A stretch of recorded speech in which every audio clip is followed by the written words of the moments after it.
At 3 a.m., a 9-year-old girl quietly packed her backpack, slipped into a storm, and became a missing child no one saw leave. No forced entry, no known abductor. Just a disciplined fourth grader, gone. How can a family's normal night become America's most haunting mystery within hours? Here's how the search for truth truly began. Asha Degree's home was a place of careful routines. On February 13th, her parents tucked her and her brother into bed at 8 in the evening, just as they did every night. The house sat quiet after a day filled with church and family. A power outage swept through the neighborhood, but by midnight the lights returned. Her father checked the children at 12:30 in the morning, both asleep and undisturbed. He looked in once more at 2:30 in the morning and found nothing out of place. But as the clock neared 3 in the morning, Asha quietly got up.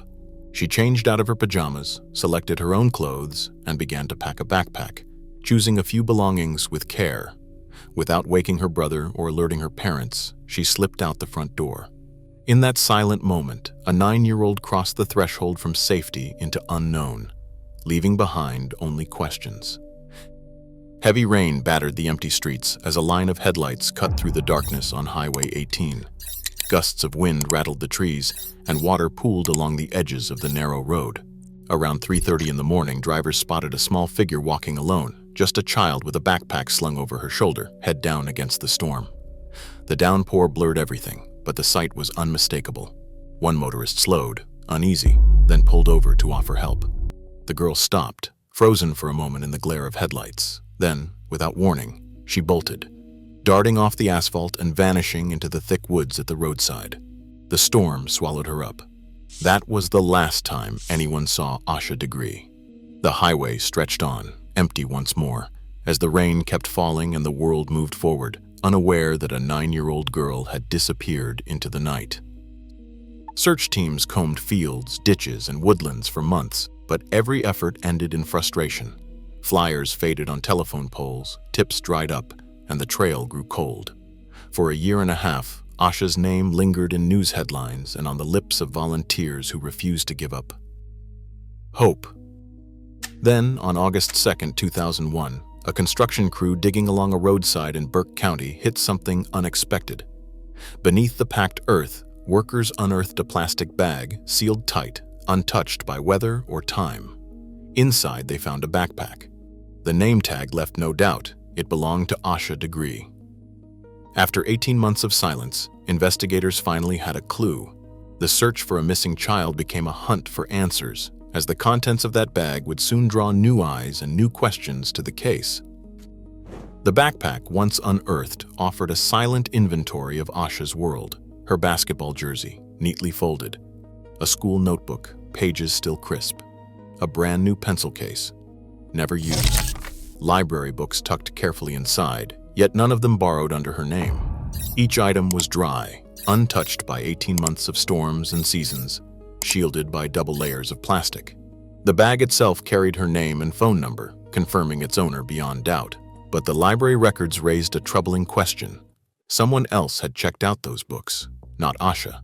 The careful preservation and the checkout anomaly transformed the backpack from a simple belonging into a piece of evidence. It suggested planning, intent, and the hand of another person. What had once been a child's possession now stood at the center of an investigation, hinting at secrets far beyond what it carried. Investigators pressed forward, following every thread the backpack offered. The FBI released composite sketches of 2 unidentified men, hoping someone would recognize a face.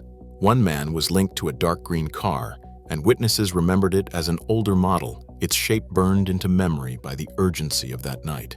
Years later, a search warrant led authorities to a green 1964 AMC Rambler, which was seized from a property after new witness statements surfaced. Forensic teams worked through the evidence, focusing on DNA found on Asha's undershirt inside the backpack. Lab results pointed to a close blood relative of 2 persons of interest. With each new detail, the sketches, the car, and the DNA, the pool of suspects narrowed, and the investigation shifted from searching for a missing child to tracking those who might know what happened to her. 3 explanations stand at the heart of the investigation, each shaped by the evidence and by the gaps it leaves behind. If grooming was involved, the careful packing and the presence of library books checked out by someone else suggest planning and outside influence. Yet Asha's life showed no sign of secret contact or of distress. The runaway theory fits the highway sightings and her voluntary departure, but it falters against her loving home, the storm, and the meticulous concealment of her backpack far from Shelby. The idea of a planned meeting draws strength from the backpack's preservation, the unknown library books, and DNA links to known individuals. Yet it still leaves motive and opportunity unresolved. Each theory answers some questions, but none can explain it all. The mystery endures, defined by what is missing as much as by what is known. Somewhere, the truth about Asha Degree still exists, waiting for someone to speak. Until that day, her absence remains a question we can't afford to let fade. Share your thoughts below.